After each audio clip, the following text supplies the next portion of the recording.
안녕하세요. 저는 40대 중반 남성입니다. 살다 보면 말도 안 되는 일이 참 많습니다. 얼마 전 영화를 하나 보게 됐는데 아무에게도 말하지 않았던 제 인생의 아픔이 그대로 재현된 영화였습니다. 그 영화는 억울하게 죽음을 맞이한 한 여인이 자신을 죽인 사람을 복수하기 위해 죽었다가 다시 살아난, 즉 부활을 한 희생부활자를 다룬 영화였는데요. 희생부활자는 세계에서도 풀지 못한 미스터리로 남아있고 그들의 공통점은 억울한 죽음으로 인해 자신을 죽인 자와 자신을 이렇게 만든 세상에 단죄를 하는 사람들이란 것이죠. 불교에서도 환생이라는 윤회 사상이 있습니다. 살아생전에 선행을 하면 전생에 가족같이 깊은 인연이 있는 사람을 다시 만나게 된다고 합니다. 희생부활자나 환생이나 여튼 죽었던 사람이 살아 돌아온다는 것을 볼 때 같은 맥락이라고 생각합니다. 다만 죽은 자가 살아 돌아오기 위한 이유는 분명 다르지만요. 저는 아내가 죽기 전까지 환생이나 희생부활자란 것을 사실 믿지 않았습니다.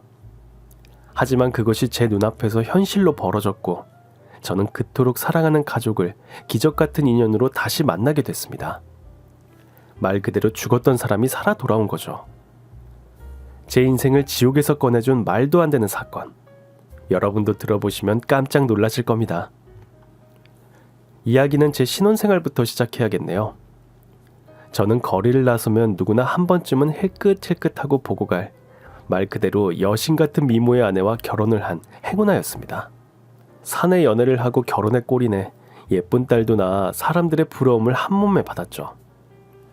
처음엔 내 여자가 남들에게 시선을 받는 것이 처음엔 우쭐하기도 했지만 결혼을 하고 난 후 그것도 애엄마가 아가씨처럼 다니는 게 좋은 일만은 아니라는 생각이 들었습니다.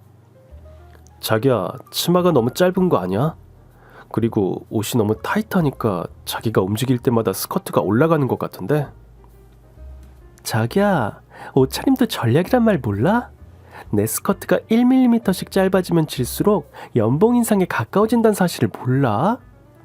그리고 이건 내 스타일이야. 당신도 이런 내 스타일에 반해서 결혼한 거고 내가 틀린 말 했어? 아니, 치마가 짧아지면 연봉이 올라간다고? 지금 미인계 써서 연봉을 올리겠다는 거잖아. 실력으로 승부해야지. 아직 우리나라는 여성에 대한 유리천장이 너무 두꺼워. 난 거기서 살아남기 위해 발버둥 치는 거고. 자기야, 우리 아직 한창이야. 그리고 내가 회사 간두고 애나 키우면 우리가 이 집 유지하겠어? 맞벌이 하는 걸 감사하게 생각하고 나는 내일을 지킬 거니까 그런 쓸데없는 걱정은 고이 접어두세요. 나 먼저 간다. 아내의 언변은 정말 사람을 홀리게 하는 재주가 있었습니다. 이건 아닌데 하다가도 아내가 제 말에 조목조목 반박을 하게 되면 아, 그렇구나 하고 설득을 당하게 되더라고요. 옷차림 때문에 출근할 때마다 제가 잔소리 아닌 잔소리를 하지만 아내에겐 1도 먹히질 않았습니다. 지금 생각해보면 제가 아내에게 가스라이팅을 제대로 당한 거였습니다. 모든 걸 자기 위주로 생각하고 그것이 제대로 안 될 때면 저를 이리저리 구슬려서 자기가 원하는 것은 꼭 가져야만 직성이 풀리는 사람이었습니다.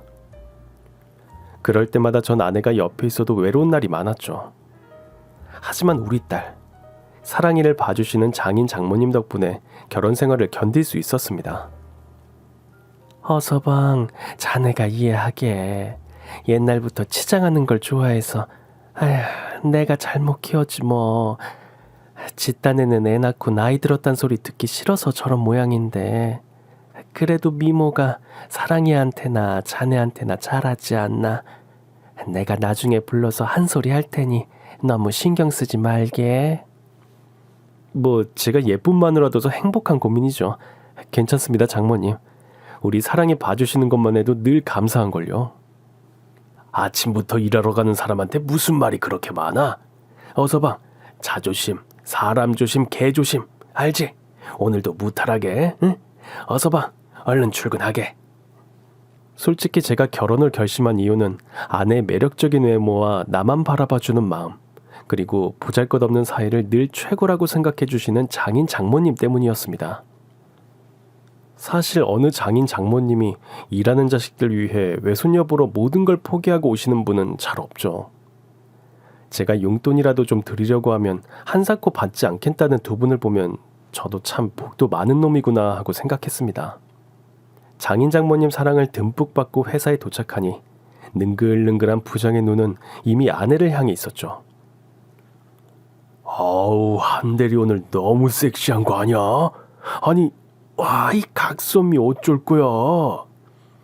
아, 부장님도 참. 전 아직도 제 몸매에 100% 만족 못한답니다. 에이, 말도 안 되는 소리. 자기는 이슬만 먹고 살지? 화장실도 안 가지? 이슬은 먹죠. 부장님이 주시는 이슬이요? 아, 역시 말도 어쩜 이리 이쁘게 할까? 자기 내 애인 할래? 어머, 너무 들이대신다. 컴다운. 오피스 와이프란 말도 있잖아요. 제가 그거 해드리면 되죠? 그렇죠? 오피스 와이프 좋다. 아, 그래. 회사에선 한대리가 내 오피스 와이프야. 알았지? 부장님도 참. 정말 부장과 아내가 저러는 걸 보면 사무실 다 엎어버리고 저 부장놈을 화장실로 데려다가 작사를 내고 싶었지만 아내와의 한 약속이 있기에 전 참을 수밖에 없었습니다. 자기야, 이번에 부장이 새로운데 나 애엄마인 거 알면 어린 것들한테 이리 치이고 저리 치일 테니까 굳이 말하지 말자. 알겠지? 아, 그리고 결혼 반지도 출근할 땐 좀 뺄게. 다 우리 미래를 위해서 이러는 거니까 자기 나 이해할 수 있지? 우리의 핑크빛 미래를 위해서라지만 오피스 와이프라뇨. 남편이 버젓이 같은 회사에 다니고 있는데 말이 안 되지 않나요? 사내 연애라 결혼식도 회사 사람들은 한 명도 안 부르고 조촐하게 올린 것부터 문제였습니다. 아내는 대외적으로는 미스가 되고 싶었던 거죠. 제 이런 사연을 아는 사람은 회사에 딱 한 사람뿐이었습니다. 야, 너는 벨도 없냐? 부장놈이 스킨십만 안 했지 완전 재수씨 희롱하는 거잖아. 아니다, 희롱도 아니지. 재수씨도 같이 마찬고 치니까 희롱은 아니지. 재수씨 단속 좀 잘해. 너 이러다 진짜 큰일 나. 와이프도 저러고 싶어서 저러겠어. 본인도 일 욕심도 있고 애엄마란 사실 들통나면 일에 지장이 있으니까 그런 거지. 우리 부부 아무 문제 없어. 너야 그렇지. 솔직히 이 회사 남자들 재수씨 몸매 아주 대놓고 쳐다보는 거 몰라? 어떨 땐 내가 옷 벗어서 재수씨 다리 가려주고 싶더라니까. 구라나, 내가 한 번 갔다 와서 하는 말인데 여자 마음은 한순간이야. 능력 있고 돈 많고 이런 남자 보면 그냥 버스 갈아탄다고.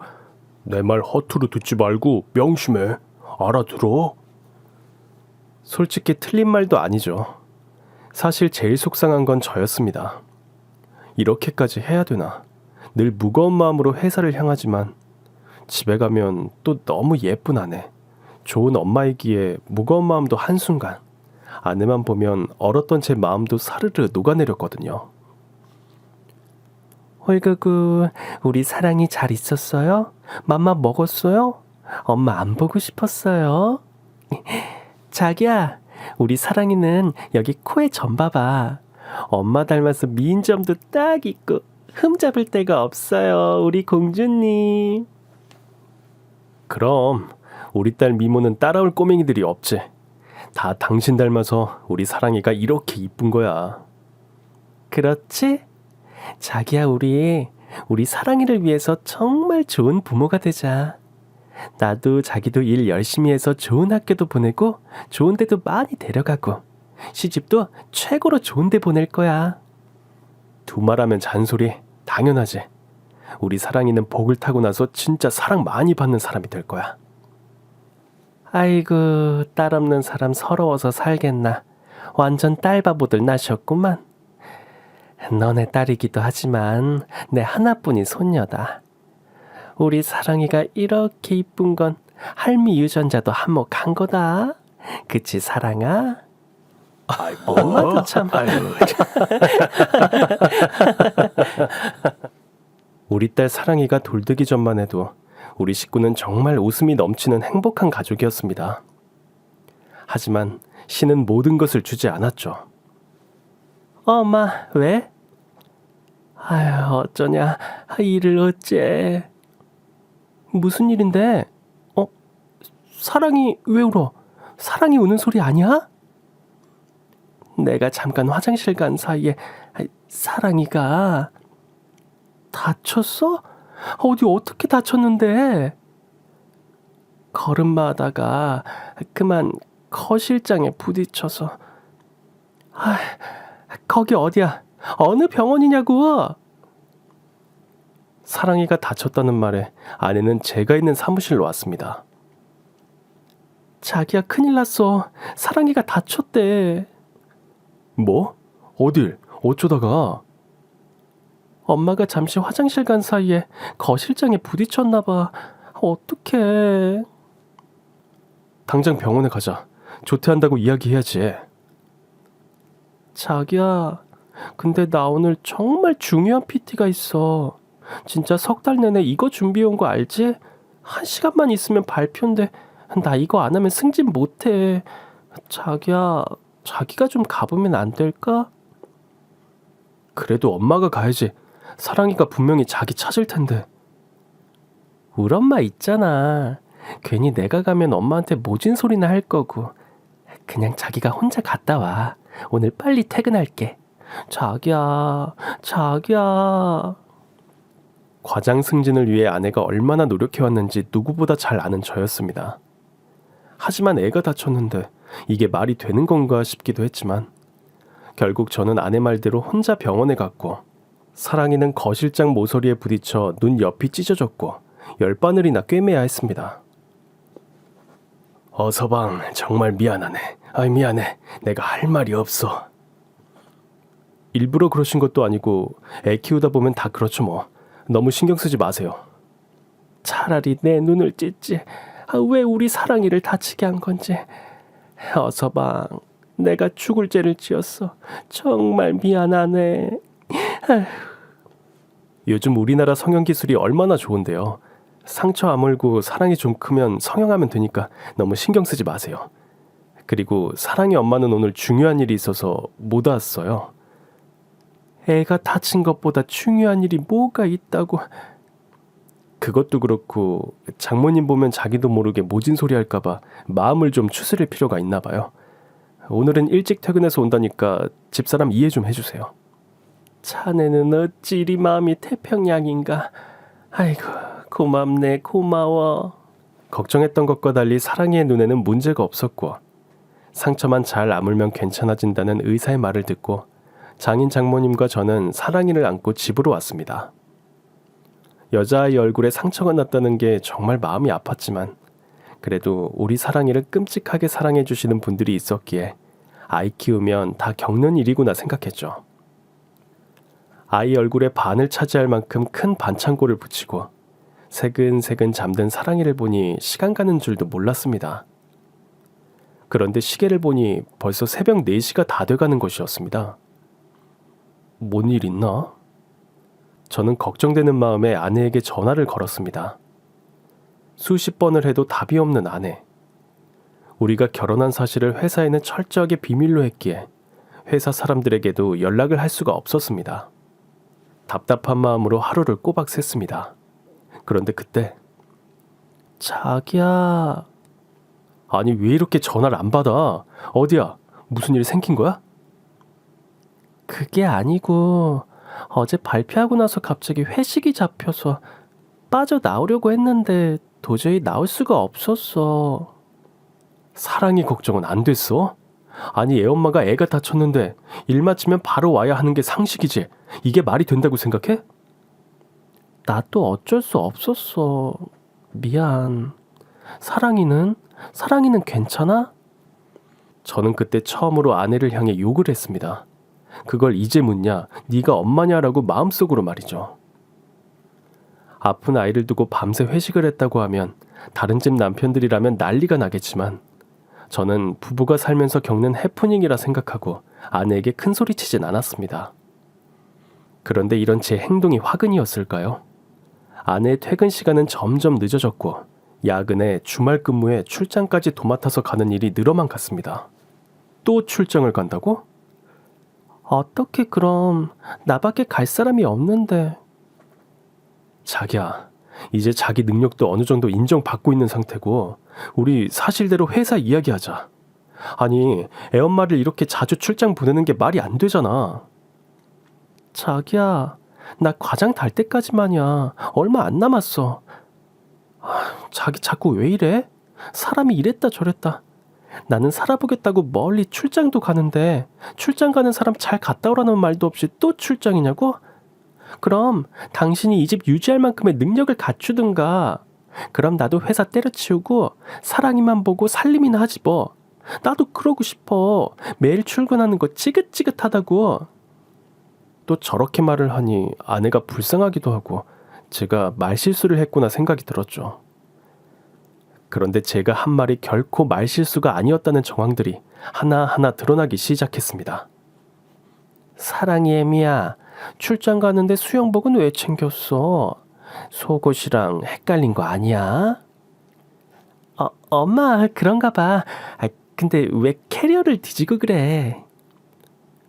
멀리 간다길래 또 뭐 빼먹은 거 없나 살펴봤지. 수영복은 네 서랍에 넣어두마. 엄마, 내가 할게, 내가. 엄마는 사랑이나 잘 봐줘. 자기야, 나 갔다 올게. 출장 가서 수영이라. 아내는 왜 수영복을 챙겨갔을까요? 아내가 짧은 치마를 입어도 빨간 립스틱을 발라도 그리고 능구렁이 같은 부장놈이랑 아슬아슬한 대화를 해도 그냥 참고 넘겼습니다. 그런데 아내의 수영복을 보자마자 자꾸 뭔가 찝찝한 느낌을 지울 수가 없었습니다. 아내의 늦은 외출은 점점 대범해졌고 그 도가 지나쳤습니다.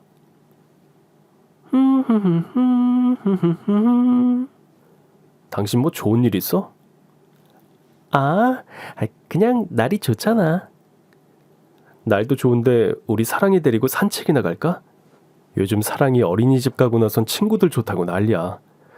언제 저렇게 컸는지 신기하지 않아? 근데 어쩌지? 나 모임이 있는데. 또 모임? 요즘 모임이 왜 이렇게 많아? 이번엔 와인스쿨. 아니, 요즘 거래처랑 저녁이라도 먹으면 소주는 아예 안 먹더라고. 어찌나 아저씨들이 눈이 높은지 와인 이름을 막 이야기하는데 나도 좀 배워야겠다는 생각이 들어서. 어머, 시간이 벌써 이렇게 됐네. 갔다 올게. 회사 동기 모임, 필라테스 모임, 독서 모임, 등산 모임, 이제 하다하다 와인스쿨이라뇨. 그런데 이렇게 모임은 다 달라도 한 가지 공통점은 있었습니다. 아내는 외출할 때 속옷 고르는 데만 30분 이상이 걸렸고 화장은 점점 더 짙어지고 향수는 현기증이 날 정도로 잔향이 강했습니다. 휴일인데 장인 장모님도 바람 좀 쐬고 오시라고 하고 전 그날 사랑이와 집에서 놀았습니다. 휴일인데 엄마도 없고 아빠라도 잘 놀아줘야겠다는 생각에 열심히 아이와 놀았습니다.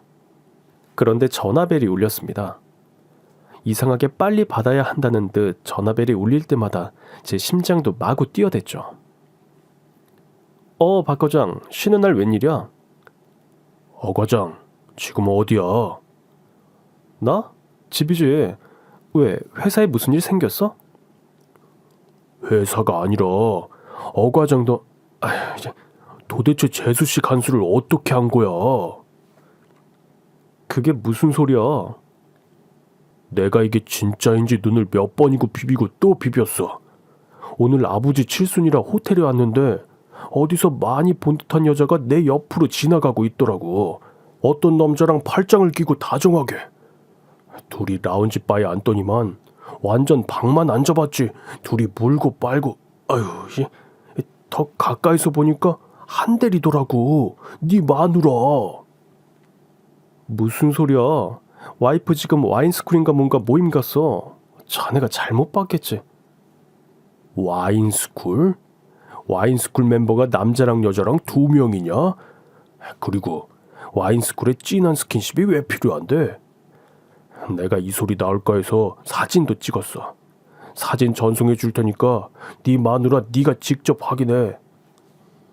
박 과장의 말을 들었을 땐 이게 뭔가 싶기도 하고 이 사람이 지금 나를 놀리나 이런 생각뿐이었습니다. 사진이 전송되기 전까지 말도 안 되는 소리라고 철석같이 믿고 있었죠. 그런데 메시지 전송 알림이 울렸습니다. 저는 두려운 마음으로 메시지를 확인했습니다. 전송된 메시지엔 바다 호텔 라운지 바라는 제목과 함께 여러 장의 사진이 전송됐습니다. 사진의 주인공은 누가 봐도 와이프였고 그 옆엔 다른 남자가 와이프의 볼을 만지고 다리를 만지고 볼에 키스를 하는 등 민망한 사진들이 끝도 없이 전송되었습니다. 전 너무 놀라 전화기를 던져버렸습니다. 그리고 이제껏 아내와 함께했던 시간들이 주마등처럼 스쳐갔죠. 눈물이 없는 저인데 그날은 정말 닭똥 같은 눈물을 뚝뚝뚝 흘렸습니다. 그리고 어린아이처럼 소리 지르며 울자 내 딸 사랑이는 아빠가 속상한 걸 아는 듯 곁에 와서 천사 같은 목소리로 말했습니다. 아빠 우지 마. 아빠 아야 했어? 아빠 내가 치료해 줄게. 5살 딸내미도 아빠 눈물 한 방울에 위로라는 걸 해줘야겠다는 생각을 하는데 40이 다 된 와이프는 남편이 있건 말건 딴 남자와 희희낙낙 놀아나다니. 하지만 이 사진만 보고 무턱대고 아내를 벌할 수는 없었습니다. 저는 제가 가진 모든 정보력을 동원해 아내의 외도가 어디까지 갔는지 알아야 한다고 생각했죠. 박 과장, 오늘 이 일 절대 아무한테도 말하지 마. 내가 좀 더 알아봐야겠어. 일단 아내가 모임이라고 위장하고 나가는 그 이상한 외출의 장소부터 알아야겠다는 생각이 들었죠. 저는 전자상가를 찾아가 아내의 자동차에 붙일 작은 위치 추적기를 구입해 아내 몰래 달았습니다. 또 아내가 잠든 사이 매일 아내 차의 블랙박스를 확인했습니다. 그리고 가장 중요한 한 가지, 현장을 잡아야 한다는 것입니다. 도대체 어떻게 현장을 잡을지 막막했죠. 그런데 그때 딱 하고 떠오른 한 사람이 있었습니다. 고등학교 때부터 탐정놀이를 좋아했던 저의 불알 친구. 결혼 후 연락 없이 지내다 연락을 해야지 하면서 미루고 미뤘는데 내 마누라 바람났다는 소식으로 오랜만에 전화를 걸려고 하니 정말 수치스러웠습니다. 그래도 진실을 알아야 했기에 저는 6년 만에 친구에게 전화를 걸었죠. 이 친구밖에 제 문제를 해결해 줄 사람이 없다고 생각이 들었거든요. 야, 너 구란이구나. 야, 너 전화도 한 통 없어서 죽었나 살았나 했다. 그래, 잘 지내지? 나야 뭐 맨날 그렇지. 아니, 솔직히 네 소식 궁금해서 내 직업 정신을 좀 발휘할까 생각했지. 그런데 언젠가는 연락이 닿겠지 하고 기다렸어. 너도 나도 먹고 살기 바쁘잖아. 그래. 결혼하고 내가 먼저 연락했어야 했는데 미안하다, 친구야. 친구끼리 미안하긴. 그래. 예쁜 재수 씨는 잘 계시고? 그게... 왜? 상식아, 너 아직도 그거 하냐? 이 생활 청산하려고 이것저것 다 쑤셔봤는데 나는 이게 천성이더라고. 묻는 걸 보니 누구 좀 뒷조사하고 싶구나. 누군데? 그게 재수씨냐? 내가 이 짓을 지금 20년 가까이 하고 있다. 전화통화 소리만 들어도 척하면 척이야. 상식아, 아직 딸이 5살이야. 나 어떻게 하면 좋냐? 아휴, 결혼할 때도 여자가 너무 예쁘면 안 되는데 걱정은 했지만 결국 뒤통수를 쳤구만. 친구끼리 긴 말 안 해도 네 맘 다 안다. 자, 뭐부터 하면 되냐? 나 아직 잘 나가. 경찰도 나한테 와서 부탁하는 정도야. 실력 죽지 않았다고. 상식아, 나 너무 쪽팔리고 자존심 상해서. 걱정하지 마. 그런 거 그냥 참고 사는 사람들 결국 이혼하더라. 이왕 할 거 위자료도 받고 딸내미 양육권이랑 친권도 가져와야 할 거 아니야. 아직 울지 말고 이제부터 정신 똑바로 차려야 해. 내 말 알겠어? 어릴 때부터 누구 뒷조사하는 게 취미였던 것이 천직으로 바뀐 친구. 심부름 센터를 차리고 난 후 부부가 서로 서로를 의심해서 뒷조사를 하는 게 워낙 많아 친구는 돈을 많이 번다고 하지만 세상이 너무 삭막해지고 있다며 자신의 직업을 한탄하기도 했습니다. 그런데 그 의뢰인 중 하나가 자신과 가장 친하게 된 친구라니 당시 친구도 많이 당황했을 겁니다.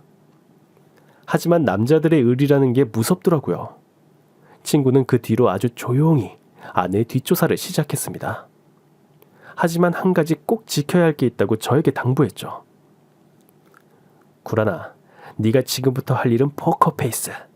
마누라가 뭔 짓을 하든 그냥 모른 척하고 있는 거야. 알았지? 정말 아내만 보면 마음속에서 끓어오르는 분노를 참을 수 없었지만 우리 사랑이에게 좋은 아빠가 되기 위해 저는 한동안 아내를 보며 거짓 미소를 지을 수밖에 없었습니다. 한 5개월 정도 시간이 흐른 것 같습니다. 친구는 봉투 하나와 USB를 저에게 전달해 줬습니다. 내가 만난 의뢰인 가운데서도 이거라면서 정말 이건 아니다 싶더라. 구라나, 너 억울한 거 이걸로 다 풀고 사랑이랑 둘이 행복하게 사는 게 제일 좋은 것 같다. 이걸 어떻게 사용하든 네 마음이지만 너의 행복을 위해 쓰길 바란다. 네가 그 여자랑 헤어질 결심을 하게 될 때까지 나도 네 마누라 유심히 지켜볼게. 자주 연락하고 또 힘든 일 있으면 언제든 전화해라. 저는 그날 밤 봉투에 담긴 사진과 USB에 든 동영상을 봤습니다. 둘이 차에서 키스를 하고 호텔과 모텔을 수시로 드나들고 모텔 커튼 사이로 둘은 말하기도 부끄러울 정도로 격렬한 사랑을 나누는 실루엣이 보였습니다. 정말 기가 막혔던 것은 우리 집 주차장에서도 차 안에서 그런 짓을 하고 아무렇지도 않게 웃고 사랑이를 안아주는 착한 아내, 착한 엄마 코스프레를 하고 있었던 거죠. 당장이라도 잠자고 있는 아내한테 찬물 한 바가지를 붓고 싶었지만 친구의 말대로 적당한 때를 봐서 써야겠다는 생각을 했습니다. 이 모든 사실을 공개해야겠다는 결심은 그리 오래 걸리지 않았습니다. 오늘 사랑의 재롱잔치 있는 거 알지? 난 오전 근무만 하고 어린이집으로 바로 갈 건데 당신은 어떻게 할 거야? 어쩌지? 나 오늘 오후에 중요한 미팅이 있어. 이번엔 당신 혼자 가면 안 될까? 사랑이가 엄마 찾을 텐데. 할머니랑 할아버지도 가는데 뭐 나까지. 별 신경 안 쓸 거야. 갔다 와서 선물 사들고 올게. 사랑이가 신경을 안 쓰는 걸까? 당신이 사랑이 신경을 안 쓰는 걸까? 아침부터 왜 이래 또. 엄마가 자기 딸을 신경 안 쓰는 사람이 어딨어? 좋은 부모는 아이에게 보여지는 것 외에도 내 잘못이 혹시 아이한테 불행을 가져다 주지 않을까 항상 조심하는 게 부모라고 하더라고. 당신도 그렇게 생각하지? 나는 하늘을 우러러 한 점 부끄럼 없어. 우리 사랑이한테 완벽한 엄마가 되려고 노력하고 있다고. 그중에 내 일에 대한 스펙을 쌓는 것도 다 사랑이를 위한 일이야. 엄마가 멋진 여성이 돼야 나중에 우리 사랑이도 엄마를 보며 멋진 여성이 돼야겠다고 생각하지 않겠어? 그래. 당신 말이 그렇다면 그렇지. 오늘은 나 혼자 갔다 올게. 퇴근하고 봐. 저는 바로 화장실로 달려갔습니다. 아내의 거짓말에 구역질이 났기 때문입니다. 속이 아플 정도로 토를 하고 또 토를 해도 마음에 깊이 남은 아내에 대한 분노는 가시질 않았습니다. 어서방, 속이 많이 안 좋아? 내가 약을 좀 사다 줄까? 자기 딸 때문에 사이가 이렇게 고통스럽게 매일매일을 버티고 있다는 사실을 장모님은 아실까요? 제가 아내와의 이혼을 망설이는 이유도 우리 사랑이를 애지중지 봐주시고 사위인 저를 너무 아껴주시는 장인 장모님 때문에 이혼이란 단어를 꺼내기가 쉽지 않았습니다. 괜찮아요, 장모님. 어제 술 먹었던 게 잘못됐나 봐요. 아니, 술은 입에도 안 되는 사람이 요즘 왜 이렇게 술을 먹나? 회사에 무슨 일 있어? 그냥 회사인이라면 누구나 받는 작은 스트레스들이죠. 일도 좋지만 건강이 최고야. 항상 건강 챙기고. 이따 사랑이 재롱잔치 갔다가 에미가 좋아하는 이탈리안 레스토랑 가지 말고 한정식 집에 가세나. 중요한 건 아닌데 자네 장인 오늘 생일이기도 하고. 아, 맞다. 요즘 제가 정신이 없어서 죄송해요, 장모님. 바쁘면 그럴 수 있지. 자네가 매년 얼마나 잘 챙겼지 않나. 식당은 내가 예약해 놓을 테니 그리로 가세나. 네, 장모님. 정말 죄송합니다. 저를 걱정하는 장모님을 뒤로 하고 출근을 했고 일도 손에 잡히지 않아 직장에서 미운털이 박히기 시작했습니다. 아니, 과장. 요새 왜 이래? 나 이거 이사님한테 들고 갔다가 욕먹었어.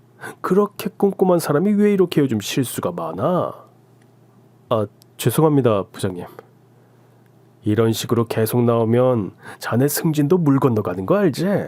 공든 탑 무너지는 거라고. 다시는 이런 실수 없도록 하겠습니다. 그런데 부장님, 저 오늘 조퇴 좀 해도 될까요? 이 판국에 뭐 조퇴? 아유 머리야.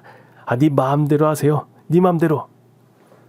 저는 욕이란 욕은 다 얻어먹고 사랑의 재롱잔치를 가기 위해 전속력을 다해 차를 밟았습니다. 딸의 무대를 보고 있자니 갑자기 눈물이 뚝뚝 흘렀습니다. 저렇게 예쁜 딸을 두고 우릴 배신한 아내가 너무나도 원망스러웠습니다. 결국 아내는 재롱잔치에 오지 않았고 장인 장모님과 저 사랑이는 장인어른의 생신을 축하하기 위해 한정식 집으로 갔습니다. 아니, 너는 무슨 회사 일이 그리도 바쁘냐? 사랑이가 너 얼마나 찾았는지 알아? 아, 미안. 나 지금 식당으로 가고 있으니까 좀 봐줘. 바깥 사람은 딸내미 재롱잔치라고 휴가까지 내고 왔는데 네가 하는 일은 무슨 벼슬이라도 되냐? 너 요즘 마음에 안 들어. 딴 데로 새지 말고 빨리 와. 예전 같았으면 장모님, 사랑이 엄마도 많이 힘드니까 좀 봐주세요 라고 했을 텐데 오늘은 그런 말도 쉽사리 나오지 않았습니다. 식사를 주문하고 음식을 기다리는데 문자 한 통이 왔습니다. 그 문자에는 사진 여러 장이 전송돼 있었습니다. 서로 헤어지기 싫어서 벌건 대낮에 길거리에서 껴안고 뽀뽀하고 20대 연인들 마냥 주변 사람들의 시선은 아랑곳하지 않고 스킨십을 해대고 있었죠. 더 충격적인 것은 사진이 찍힌 시간이 우리 사랑이 재롱잔치를 한창 하고 있을 시간이었습니다. 친구는 사진과 함께 문자도 보냈습니다. 구라나, 이건 아닌 것 같다. 친구로서 말할게. 네 마누라 아내 자격도 엄마 자격도 없는 사람인 것 같다. 여기서 끝내는 게 맞는 것 같다. 그 모든 현장을 본 친구도 고심 끝에 보낸 문자였습니다. 전 친구의 문자를 보며 이렇게 생각했죠. 오늘이구나 라고 말이죠. 타이밍도 절묘했습니다. 제가 사진을 확인한 후 아내는 그제서야 식당에 도착했고 정말 이 여자가 제정신이 아니구나 생각했습니다. 갈 때까지 가고 말았던 것입니다. 아, 미안. 아빠 미안해요. 그리고 우리 사랑이도 미안해. 그리고 여긴 우리 거래처 상사님. 저녁 안 먹었다고 해서 내가 데리고 왔어. 괜찮죠, 아빠? 자기도 괜찮지? 아내가 데리고 온 남자는 잠시 후 공개할 영상 속 남자였습니다. 내 아내를 안고 내 아내를 탐한 나쁜 놈. 우리 가족을 박살낸 장본인이 내 눈앞에 서 있었습니다. 반갑습니다. 말씀 많이 들었어요. 저 이바람입니다. 너무나도 아무렇지 않게 악수를 청하는 아내의 정부. 분노를 가라앉히고 그냥 가벼운 인사를 했습니다. 참 자기야, 우리 사랑이 재롱잔치 잘했어? 동영상 찍은 거 있지? 있으면 좀 보여줘. 있지 그럼. 그런데 장인 장모님 눈이 안 좋으시니까 내가 차에 노트북 가져와서 크게 보여줄게. 여튼 자기는 센스쟁이야. 얼른 차에 갔다 와. 저는 친구가 보낸 동영상과 사진을 노트북에 차곡차곡 저장해 두었습니다. 오늘이 오길 기다리면서 말이죠. 저는 아무렇지도 않게 사랑의 재롱잔치 영상을 틀었고 아이의 재롱잔치가 끝나자마자 아내의 모든 추잡한 진실이 담긴 동영상을 플레이했습니다. 저게 뭐냐? 아이고 망측해라. 사랑이 애미냐? 그리고 옆에 있는 남자는 누구야? 어디서 많이 봤는데? 장인 장모님, 영상 속 여자는 사랑이 엄마고 옆에 있는 사람은 지금 제 앞에 앉아있는 사랑이 엄마가 현재 사랑하는 남자입니다. 당신 미쳤어? 미친 건 당신 아니야? 내가 몇 달을 지옥 속에서 살았어. 당신이 바람핀 증거만 해도 차고 넘쳐. 그런데 우리 식구가 모인 자리에 저 자식을 버젓이 데리고 와? 여기가 당신 상견례 자리야? 그때 장인어른은 아내에게 따귀를 날렸고 갈비를 자르라고 식당에서 내준 가위로 아내의 머리채를 잡고 머리를 잘라버렸습니다. 딸 하나라고 오냐오냐 키웠는데 뭐 바람? 네가 우리한테 어떻게 이럴 수 있어? 어떻게? 아빠가 뭔데? 아빠가 평생 내 인생 책임질 거야? 그래, 오늘 다 까발려진 김에 이야기할게. 나 이 사람 사랑해. 이 사람 없인 평생 못 살아. 사랑이 아빠한테도 때가 되면 말하려고 했어. 나도 내 인생 찾고 싶다고. 네 인생? 세상 천지에 딸린 유부녀가 맨날 야근에 출장해. 그리고 네가 이러는 거 막은 사람이 지금 여기 누가 있어? 그리고 어서방도 네가 좋아서 결혼했잖아. 그런데 이제 와서 무슨 소리야 지금. 사랑이 아빠가 좋은 사람인 건 인정해. 저렇게 우유부단하고 맨날 똑같은 월급에 발전도 없는 사랑이 아빠 이제 지겨워졌어. 지금 이 자리에 있는 사람 모두 날 인간 취급도 안 하니까 난 이만 사라져 줄게. 사랑아 가자. 자기도 일어나요. 안 돼. 사랑이는 안 돼. 비켜. 내가 배 아파 낳은 자식이야. 엄마, 엄마, 엄마. 그래 사랑아. 엄마랑 가자. 에이, 울어서 숨 넘어가기 전에 비켜. 안 비켜? 이 상황은 제가 예측했던 상황이 아니었습니다. 장인 장모님께 아내의 외도를 알리고 사랑이의 친권과 양육권을 가지고 오고 저는 조용히 해결하려 했습니다. 사랑이만 제 곁에 있을 수 있다면 돈 같은 거 없어도 상관없었습니다. 하지만 아내는 이런 제 생각이라도 읽은 듯 장인어른 생신에 상간남을 데려왔고 아이를 안고 가버리고 말았습니다. 아이고 어서방 나 좀 살려주게. 사랑의 애미 얼른 가서 데려올 수 없겠나? 저 기집애가 지금 무슨 짓을 했는지 봐봐. 나도 저 기집애 없는 자식으로 치고 살 거니까 어서방한테 그런 말도 안 되는 부탁하지 마. 어서방, 오늘은 다들 충격일 테니 내가 조만간 다시 연락함세. 내 모든 재산을 털어서라도 자네 상처받은 마음 보상해 주겠네. 내가 다 자식을 잘못 키운 탓이야. 정말 면목이 없네. 에휴. 그 사건 이후 저는 매일 술을 밥처럼 먹고 살았습니다. 아내의 외도를 몰랐다면 우리 식구는 그냥 행복하지 않았을까? 만약 내가 돈도 많고 능력도 있는 남자였다면 아내가 외도를 하지 않았을까? 내 자신을 자책하고 또 자책하며 하루하루를 견뎠습니다. 정말 죽고 싶었지만 사랑이가 있기에 저는 죽을 수도 살 수도 없었습니다. 그런데 어느 날 모르는 번호가 아침부터 하루 종일 울리기 시작했습니다. 그땐 장인 장모님의 연락도 받기 싫었고 세상 그 어느 누구와도 이야기하기 싫었습니다. 전화가 너무 많이 울려대니까 혹시 사랑의 일이 아닐까? 문득 그런 생각이 들었습니다.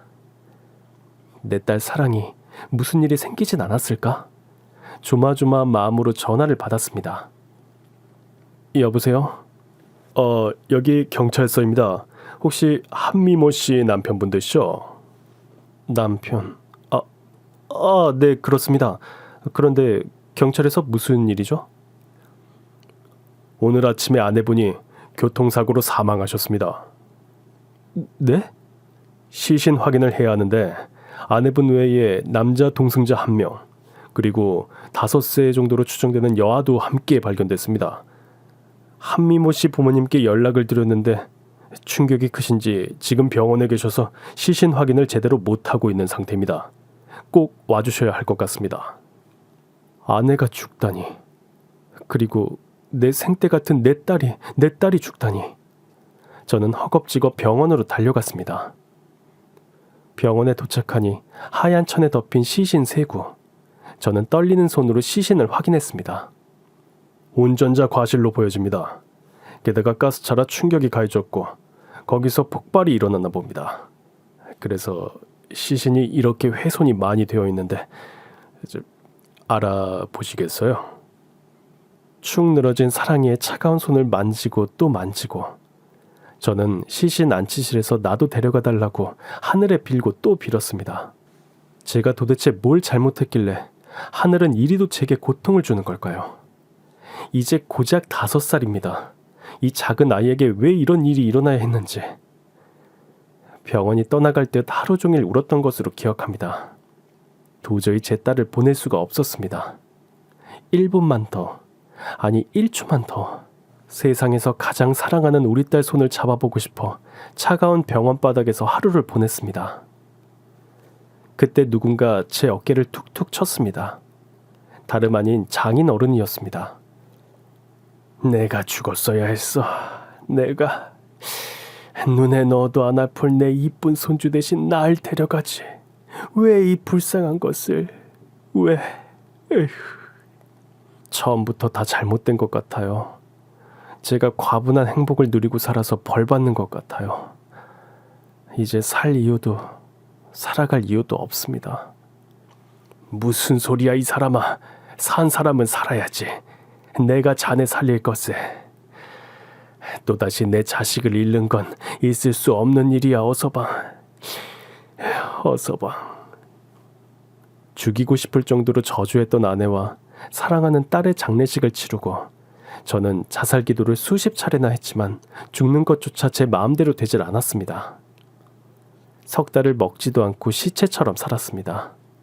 정말 살아갈 이유가 없었거든요.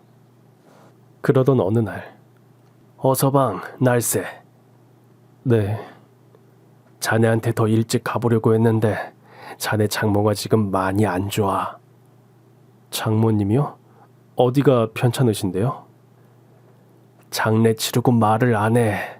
불러도 보지도 않고 그냥 하루 종일 창문만 보고 있어.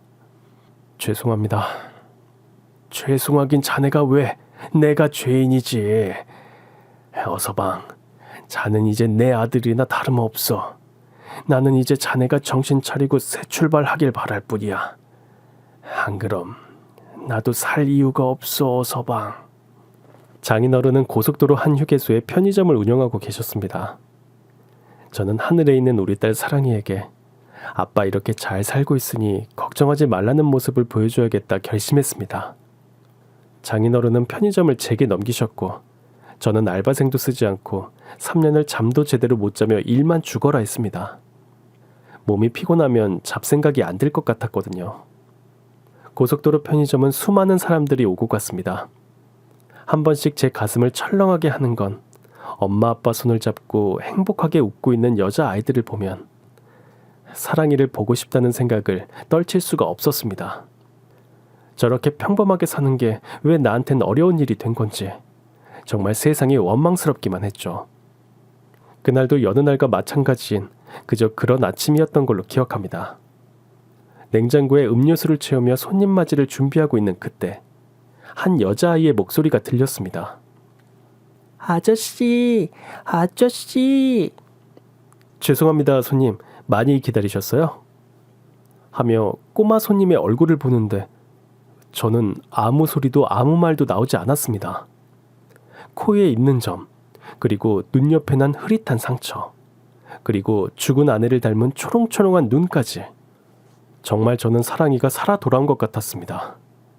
저는 아이를 붙잡고 다짜고짜 물었습니다. 너 몇 살이야? 네? 너 이름이 뭐야? 아저씨, 아파요, 아파요. 너 사랑이 맞지? 사랑이 맞지? 아빠야, 아빠라고. 그때 아이의 부모는 아이의 울음소리를 듣자마자 아이를 얼른 데리고 나갔습니다. 그러곤 아이의 아빠로 보이는 사람이 돌아와 저에게 따져 물었습니다. 당신 뭐야? 왜 내 딸한테 그랬어? 혹시 아이 이름이 사랑이 아닌가요? 그리고 8살이고요. 그걸 당신이 왜 알아야 하는데? 당신 수상해. 당신 어린이 성범죄자 아니야? 아니, 아닙니다. 3년 전에 하늘로 간 제 딸이랑 너무 닮아서. 아니, 아무리 그래도 그렇지 애가 놀랐잖아요. 저희가 뭐 아이를 낳아보진 않았어도 자식 잃은 슬픔 어느 정도는 짐작이 갑니다. 그래도 아무나 붙잡고 이러는 건 예의가 아니라고 봅니다. 이건 우리 애가 아까 계산도 하기 전에 먹었던 거라 계산하고 할게요. 저는 그 남자의 말 중 아이를 낳아보지 않았다는 그 말이 귀에서 떠나질 않았습니다. 당장이라도 달려가 그게 무슨 말인지 묻고 싶었습니다. 사랑이 시신도 확인했고 사랑이 장례까지 치렀는데 부모 마음이 그런지 그 아이가 눈에서 떠나질 않았습니다. 멀리서 세 식구는 점심 식사를 하고 있었습니다. 물어볼까 말까 수백 번은 망설인 것 같습니다. 식사를 마치고 아이와 함께 차에 타려는 부부를 향해 저는 달려갔습니다. 잠깐만요. 아까 그 편의점 사장님? 왜요? 또 우리 애가 계산 안 한 게 있나요? 그게 아니라 제가 아까 너무 미안해서 차 한잔 하고 가시라고요. 자기야, 그냥 가자. 지수 엄마, 아직 체크인 하려면 시간이 좀 남네. 뭐 그쪽이나 나나 사연 있는 사람 같아 보이니 그러시죠. 그때 아이와 엄마는 저를 두려워하는 듯 보였고 결국 아이의 아빠와 이야기를 나누게 됐습니다. 아까 많이 놀라셨죠? 죄송합니다. 뭐 그럴 수도 있다고 생각합니다. 저도 100일도 안 된 딸 세상 보내고 폐인처럼 살다가 지금 우리 지수를 만나 요즘은 감사하며 삽니다. 지수라고 하셨죠? 따님 나이가 지금 어떻게 되나요? 올해 초등학교 1학년이요. 저희 식구가 된 지 이제 3년 됐어요. 사실 저희한테는 이 휴게소가 아주 의미 있는 장소거든요. 의미 있는 장소요? 아내랑 서울을 좀 벗어나 멀리 좀 떠나보자 하고 여행을 떠나던 길이었어요. 그런데 웬 아이 하나가 자지러지게 울고 있더라고요. 엄마를 잃어버렸나 보다 해서 저희는 미아 신고도 했고 별별 방법을 동원해 아이의 부모를 찾아주려 했지만 찾을 수가 없었어요. 당시 CCTV를 보니 한 여자가 아이를 버리고 차를 타고 가버리더라고요. 마스크를 써서 얼굴을 제대로 못 봤지만 저런 파렴치한이 있나 해서 아이를 복지시설에 맡기고 떠나려니 발걸음이 안 떨어지더라고요. 결국 아이를 한 달만 봐주고 좋은 가정에 보내주자란 마음으로 지냈는데 아내가 지수를 절대 보낼 수 없다고 해서 결국 보내지 않았고 우리 식구가 된 거죠. 지금 생각해보면 진짜 제가 태어나 제일 잘한 일이라고 생각해요. 그럼 아이 눈 옆에 난 작은 상처 아시죠? 그건 언제 다친 건가요? 그건 지수를 처음 봤을 때부터 있었어요. 저희는 몰랐는데 아이를 씻기면서 지수 엄마가 봤더라고요. 저기 선생님, 제 부탁 하나만 들어주시겠습니까? 전 3년 전에 딸을 교통사고로 잃었습니다. 근데 선생님 따님이 꼭 제 딸 같아서요. 네? 간절히 바라면 이루어진다고 했던가요? 저는 아이를 다시 만날 수 있었습니다. 지수야, 아저씨가 지수한테 궁금한 게 있대. 지수가 알려줄 수 있겠어? 그때 그 편의점 아저씨 아니야? 그래, 맞아. 편의점 아저씨. 지수 주려고 지수가 제일 좋아하는 초콜릿도 가져오셨네. 이거 장난감 들어있는 건데 열어봐야지. 초콜릿이 대수겠습니까? 저 아이가 정말 제 딸이 맞다면 전 하늘에 별도 따다줄 각오가 되어 있었습니다. 저는 꼭 알고 싶지만 제게 너무 아픈 질문을 아이에게 했습니다. 지수야, 저번에 아저씨가 미안해. 아저씨 딸이랑 지수가 너무 닮아서 그랬어. 정말 미안해. 아저씨 딸이 나랑 닮았다고요? 난 우리 엄마 아빠 닮았는데. 그럼. 그런데 아저씨가 딱 하나만 물어볼게. 대답해 줄 수 있어? 네. 지수, 아저씨가 있는 편의점 그 휴게소 와본 적 있다고 했지? 언제 왔는지 기억나? 기억은 잘 안 나지만 그때 어떤 아줌마가 저한테 뽑기 하자고 하고 갑자기 사라졌어요. 그래서 너무 무서웠던 기억이 나요. 뽑기? 사실 이 휴게소 근처에서 당시에 큰 사고가 하나 있었대요.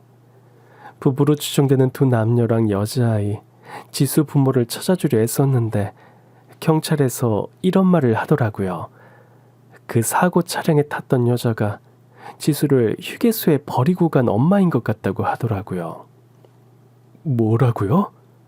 저는 아이의 부모한테 허락을 구한 후 아이의 머리카락을 구하게 됐고 바로 유전자 검사를 했습니다. 하루 이틀 그리고 일주일이 지난 그날 우편물이 도착을 했습니다. 떨리는 손으로 우편물을 확인하니 유전자 검사센터에서 보내준 결과지였습니다. 결과는 99.9% 일치. 3년 만에 죽었던 딸이 다시 돌아온 것이었습니다. 저는 아이 부모에게 달려가 결과지를 보여줬고 아이 엄마와 아빠는 놀라움을 감추질 못했습니다. 시간이 흘러 아이의 엄마와 아빠는 우리 딸 사랑이에게 설명을 했고 드디어 사랑이와 만날 날을 잡게 되었습니다. 이 소식을 당장 장인 장모님께 알렸습니다. 사랑이가 살아있다고? 네, 장인어른. 사랑이가 살아있었어요. 친자 검사까지 다 했습니다. 확실히 제 딸이 맞다고요. 지금 사랑이 어딨나? 응? 어딨어? 사랑이랑 만나기로 약속한 날, 장모님은 휠체어에 몸을 싣고 장인어른과 사랑이를 만날 장소에서 기다리고 계셨습니다. 여보, 사랑이 할머니, 우리 사랑이가 살아있대. 말 좀 해봐, 제발. 당신이 사랑하는 손녀 얼굴 봐야지. 사랑이가 나타나기 전까지 장모님은 여전히 창문만 바라보셨습니다. 그때 장모님이 하시면서 말씀을 하시려는 겁니다. 카페 문을 열고 들어오는 사랑이. 저는 그때 그 순간을 아직도 잊을 수 없었습니다. 사랑이는 조심스럽게 걸어오며 제게 이 말을 했습니다. 내가 아빠 올 때 아야 했다고 치료해 준 거 기억나? 사랑아, 아빠 기억나? 아빠는 사랑이랑 보낸 시간을 한순간도 잊어버린 적이 없어. 재롱잔치 할 때 아빠가 나 5살이라고 장미꽃 5송이 줬는데. 그래, 우리 딸. 아빠가 지금 1000송이 10,000송이도 사줄 수 있어. 그때 사랑이는 장모님 곁으로 가 장모님을 안아주었고 사랑이는 울기 시작했습니다. 할머니, 나는 할머니 까먹은 줄 알았어요. 할머니 나 기억나요? 할머니. 장모님은 순간 긴 호흡을 하시고는 어렵게 말을 꺼내셨습니다. 우리 손녀. 에휴. 죽었다고 생각했던 아이가 살아 돌아오다니. 저는 정말 이런 일은 영화 속에서만 있는 줄 알았습니다. 제 인생은 아내의 외도가 시작된 이후 철저히 뭉개지고 찢겨져 다시 회복이 불가능한 저주받은 인생이라 생각했습니다. 하지만 딸을 만난 후 온 세상이 무지개색으로 보였고 제 인생은 다시 빛을 찾게 됐습니다. 아빠, 이거 내가 생각나는 거 그려봤어. 우와, 우리 사랑의 그림 실력 보통이 아닌데? 여긴 할아버지, 그리고 여긴 할머니, 그리고 아빠. 그런데 다정히 붙어있던 우리 4식구의 그림 속에 멀리 떨어진 한 여자가 있었습니다. 사랑아, 이건 누구야? 엄마. 뭐? 엄마 예뻤잖아. 그림처럼. 그 모진 짓을 한 엄마인데도 엄마를 예쁘게 그린 착한 우리 딸. 그런데 왜 떨어져 있는지 궁금했습니다. 엄마는 이제 내 곁에 없잖아. 저는 그 말을 듣는 순간 사랑이를 꼭 안고 펑펑 울었습니다. 못난 부모를 이해해주고 기억해주는 우리 딸. 가족을 떠나보내거나 특히 자식을 먼저 하늘나라로 보내는 사람이라면 한 번쯤 생각해 보셨을 겁니다. 다시 살아와 준다면 내 영혼이라도 팔겠다고 말이죠. 이제 제 딸은 제 인생 그 자체입니다. 여러분께 감히 말씀드립니다. 아이가 없는 곳에서도 아이의 행복을 바란다면 언제나 바른 생각과 마음으로 자식의 거울이 돼줄 수 있는 부모가 돼주세요. 그래야 당신의 아이가 언제나 당신을 기억할 테니까요.